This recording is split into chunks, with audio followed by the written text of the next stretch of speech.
দীর্ঘ প্রতীক্ষার অবসান ঘটিয়ে নদিয়ার করিমপুরবাসী পেল ট্রাফিক সিগন্যাল লাইটের ব্যবস্থা।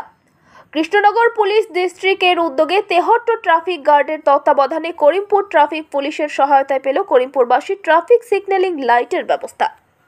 আজ এই ট্রাফিক সিগন্যালিং ব্যবস্থার আনুষ্ঠানিক সূচনা করেন কৃষ্ণনগর ডিস্ট্রিক্ট সুপার অমরনাথকে। ওই অনুষ্ঠানে উপস্থিত ছিলেন করিমপুর থানার আইসি সাহেব ও করিমপুর সিআই ও করিমপুর বিধানসভার বিধায়ক তেহট্ট এসডিপিও সাহেব, কৃষ্ণনগর ডিস্ট্রিক্ট পুলিশের অ্যাডিশনাল এসপি ও তেহট্ট ও করিমপুর ট্রাফিক অফিসের উচ্চ পদস্থ অফিসাররা। উপস্থিত ছিলেন এলাকার আরও বিশিষ্টজনেরা। সেই সঙ্গে আজকে করিমপুর ট্রাফিক পুলিশের উদ্যোগে একটি সামাজিক কল্যাণ কর্মসূচি দেওয়া হয়েছিল, বিনা পয়সায় চক্ষু পরীক্ষা কেন্দ্র। আজ প্রায় 250 জন ব্যক্তিকে বিনা পয়সায় চক্ষু পরীক্ষা করা হয়। সাধারণ মানুষকে যেমন দুর্ঘটনার কবল থেকে রক্ষা করার জন্য নদিয়া জেলা পুলিশ প্রশাসন সবসময় তৎপর, তেমনি সকল মানুষকে তাদের সচেতন করার লক্ষ্যেও তারা এগিয়ে। সাধারণ জনগণের মধ্যে যেমন সেভ ড্রাইভ সেভ লাইফ কর্মসূচি ও নানান কর্মসূচি গ্রহণ করে তারা মানুষজনকে সচেতন করে চলছেন। ট্রাফিক সিগন্যালিং ব্যবস্থা পেয়ে করিমপুরবাসী খুবই খুশি।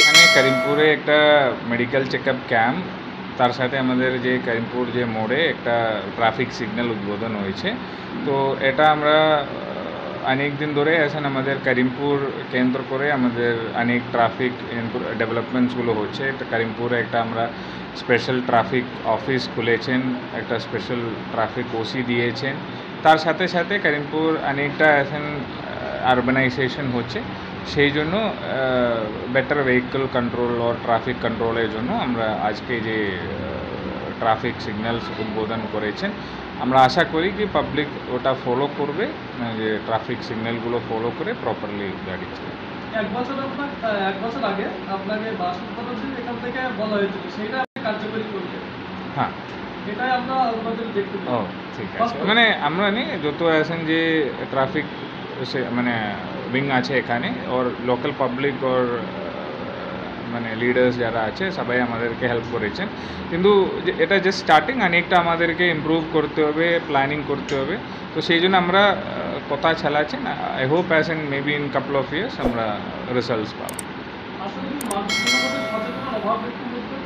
মানে সচেতনা দেখুন, এখন কোভিডের পরে অনেক নিজে গাড়িগুলো কিনেছেন, অনেক লোক আছে মানে বাড়িতে প্রথমবার স্কুটার চালাচ্ছেন। রুরাল রোডগুলো আগে খারাপ ছিল, এখন খুব ভালো রোড হয়েছে, তো স্পিডগুলো বাড়ছেন ওখানে। তো ওইগুলো এখন আমাদেরকে পার্সোনালি সতর্ক না করলে তো হেলমেট পরা, সিট বেল্ট পরা, ট্রাফিক স্পিড লিমিটগুলো মানার, এইগুলো একটা পার্সোনাল ডিসিশন আছে।